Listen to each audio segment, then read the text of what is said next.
Burke Wills campsite.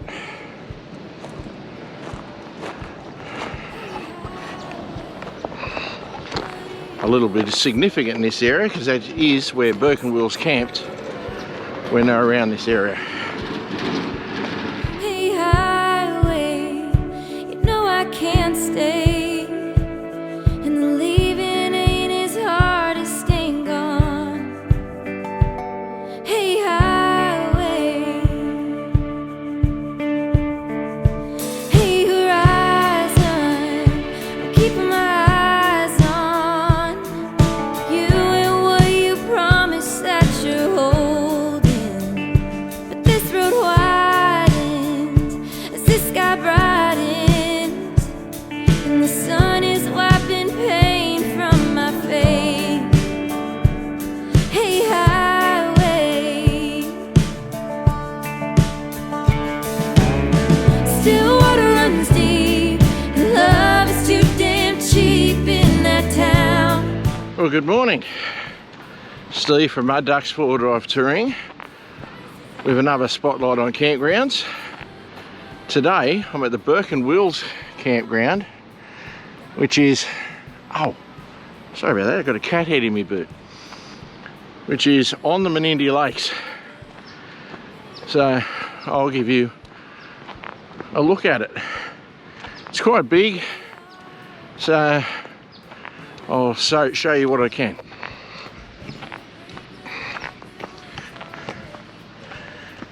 Alright, as is not strange in areas like this, be careful camping under the gum trees.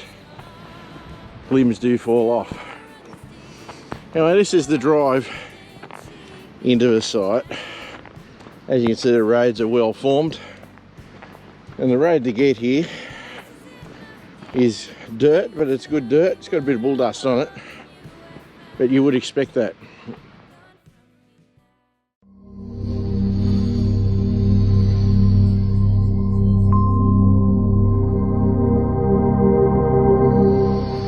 So I'll take you round to the left, but before I do that, in the middle there, you should be able to see where those cars are, is the amenities block, which is just your usual pit toilets and so on. So we'll walk around these driveways. Now this particular campground is in, I would call it 3 sections, but this is the main one. So we'll come around to here and start. Like I said earlier, this is significant because it is the area where Burke Wills camped when they were coming through the Menindee area on their expeditions. Hence the name of Burke Wills Campground. So it's quite flat, although as you'd expect from this kind of terrain, it's got ruts and things through it. It's on the outlet of, well, one of the outlets of the Weir. So that's what that looks like there. Hopefully the sun's not messing up too much. Full of bird life, cormorants in particular, who just love fishing. Anyway, this campground is, as I said, fairly large. There's a section in the middle where all those guys are got their tents set up with tables and all that stuff, which makes sense when you've got a group in tents, so why not? But it's accessible to 2-wheel drives, 4-wheel drives, caravans, motorhomes, pretty well everything. Kaz and I are swag camping in the vicinity, but you can just totally do it with everything. There's little caravans in here at the moment. You could get big caravans in here, wouldn't be a problem. As you can see around the campground, there are bins, which is nice. There's concrete tables.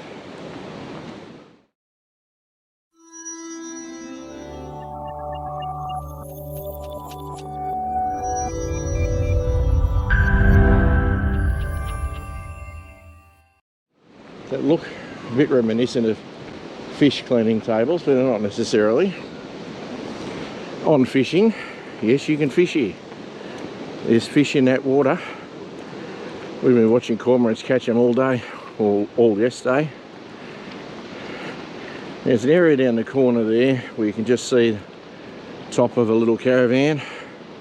I won't disturb the campers, but you can camp down in that area. You can camp all over the place here actually, but obviously the river's edge is a nice area. There's a bit going on down that way in the camp, so I might stay up here. Camping in this region, everybody likes to camp alongside the lake, which is fair enough. There's heaps and heaps of free camps alongside the lake, but this is the official campground. But I can tell you there are heaps of camps alongside the lake, so if you want to camp there, and Karen and I have done that in previous times, do that. It's worth it. But this one down here is not bad. You do get river views, so I'll try to show you some of that. Your phone works here. You're 8 kilometres out of Menindee or thereabouts, so your phone should work here. Well, certainly Telstra ones do. Not sure about other companies, but Telstra certainly do. So you can do that. Now fishing is obviously something you can do down here. I've seen tinnies in the water. Not sure where the boat ramp is. Oh, there is a boat launching spot on the other side by the look of it, which you can get to easily enough. So you get your boats in the water, go do your tinny fishing. Here's another look at the river.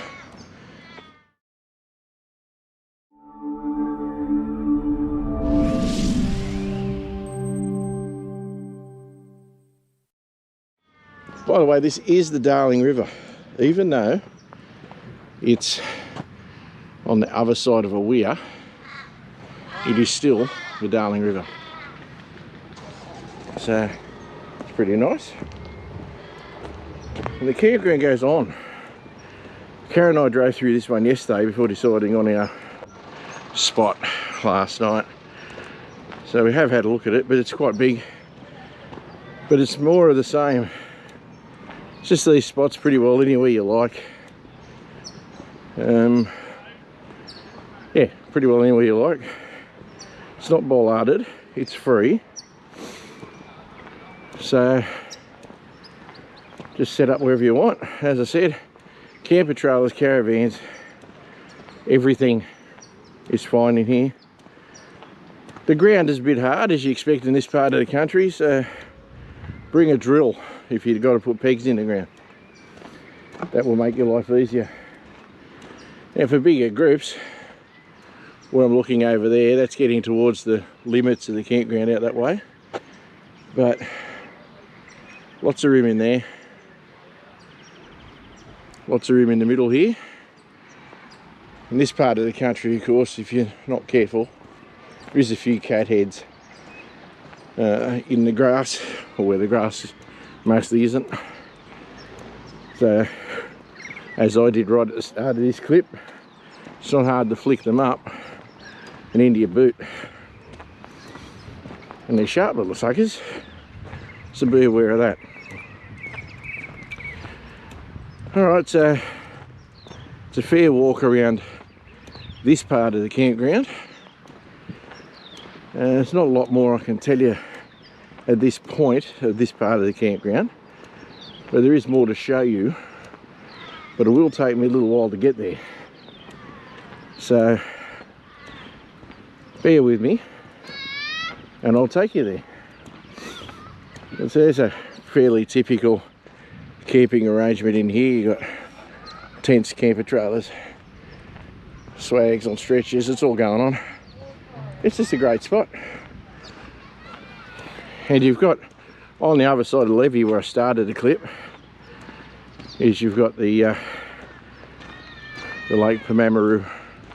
Hope I'm saying that right. At one of the Menindee lakes, and as I said, at the moment they're all full. Darling River system has been in flood from the recent Queensland rain event, and they got so much water in the lakes they're letting out a fair chunk out of the weirs, so there's a lot flowing down the river too.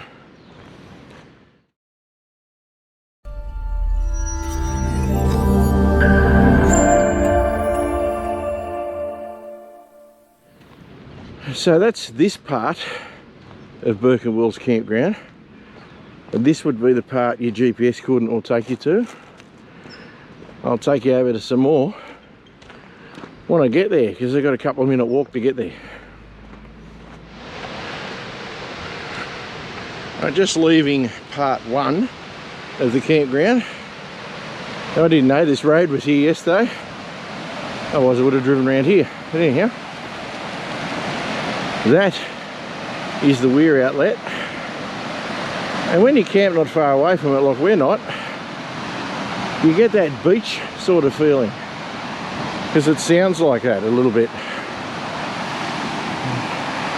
Don't fish in that part, but you can fish further downstream. Just understand all this pretty choppy and there's stuff in there. It's not stopping the cormorants, but I guess they've got exemptions. There's been a few decent fish pulled out of here. I won't make you look at it, but there's a dead one on the ground. I don't know why a fish that size is left on the ground, but there's a good sized table fish. But anyhow, now we're to part two of the campground, which, as you can see, is more of the same. And going out that way is towards the road, but coming down this way is some more camping. Now I'm fairly sure I saw people camped here yesterday. It has been mostly litter free, except for this. So I'll pick that up, that's fresh, so somebody must have been camped here. Can't understand why you leave crap on the ground. There's bins here. You don't need to leave your crap on the ground. So it's a little bit lumpy, and it might be a little bit loud being that close to the weir, but if you don't mind the noise, that's all fine. This is the opposite side of the water to where I was previously, as you can tell, and a lot more of the same. Lots of camps in under the trees if you want. More camps alongside the water, which is what Kaz and I did. I was heading this bin with this bit of rubbish, guys. So, as I said, there's lots of bins here. So there's really no requirement to be leaving rubbish around. And if there wasn't bins here, take it with you. Not rocket science.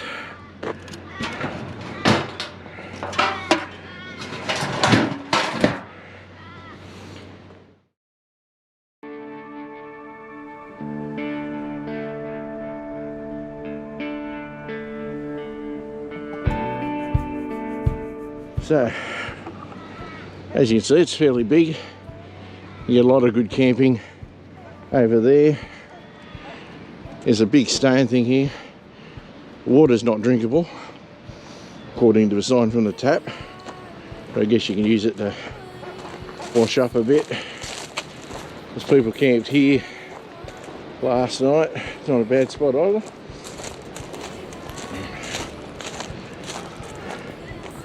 As you can see, there's people setting up over there. It doesn't look a bad spot near the tables and so on.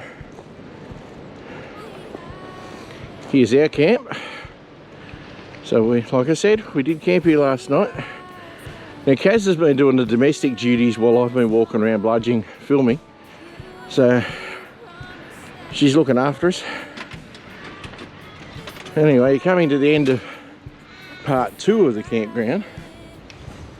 But as you can see, it's pretty big. Now what I'm not going to do, guys, is, because I'm sure it's much the same, is over past this section where a lot of people fish, because they're just walking around it. It's a bit of a pest, but I think you can see on the other side where the boat launching area is, you can camp there too. In fact, people are. So I hope you don't mind that I don't go over there, guys, because it's literally another, it's got enough room. There's a little caravan in there now, room for some tents, and some bins over there too, I can see. So that is pretty well the Burke Wills Campground. So I think that'll probably cover it.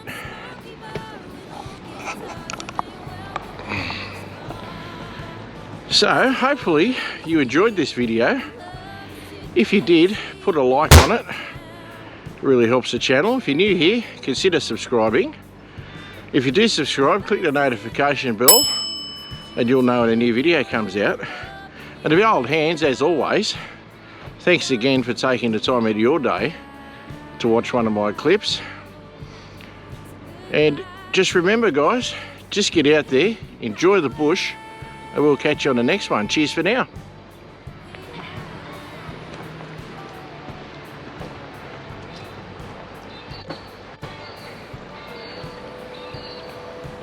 And this was our view from camp last night. See you guys.